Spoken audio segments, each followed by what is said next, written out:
Humming does amazing things. It releases about 15 times more nitric oxide inside the bloodstreams. It brings in oxygen into certain things. It decalcifies the pineal gland. It decalcifies the throat chakra just by humming. And that's why you see on the slave plantations back in the day, they use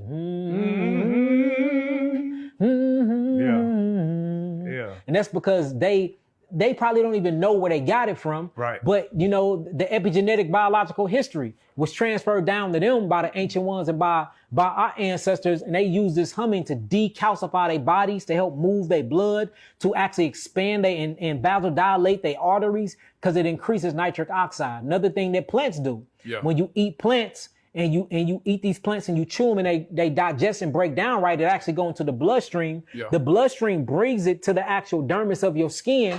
The sun then hits your skin and it turns nitrate into nitrates, and then nitrates into O2, O3, and then this releases nitric oxide as well just by eating plants. And you cannot do that from eating animals. So it's just so many scientific things to show you what we really supposed to be eating, man. We are not a violent people. We was made to protect ourselves and made to protect our families, but we was not made to take a life just to sustain our bodies. So then you're going to have all the carnivores out there saying, well, what about a plant? Right. When you eat the plant, you're killing the plant. Right. Well, if you're truly frugivore, you don't kill the plant, you're eating the reproductive part of the plant. The seed go back into the ground and you regrow it from there. So that's even another thought. So, but I used to teach that food was number one, and it's not.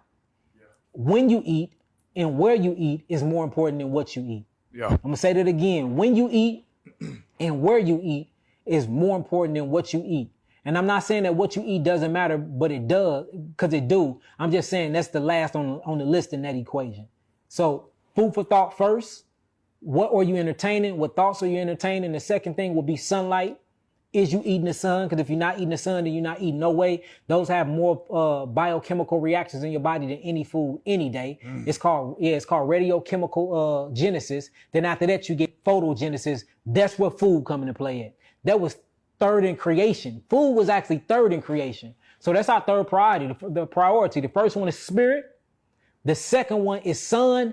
Then the third one will always be food. So if you don't have spirit and you don't get that sunlight, then the food ain't gonna matter anyway. And that's why we see a lot of angry, a lot of convicted vegans that eat healthy, have the 6-packs in the gyms every day, but they are the most egotistical and the most murderous and the most mentally out of shape people I've ever seen in my life, because they missed the first two ones, spirituality and the connection with Mother Earth and the sun. Right.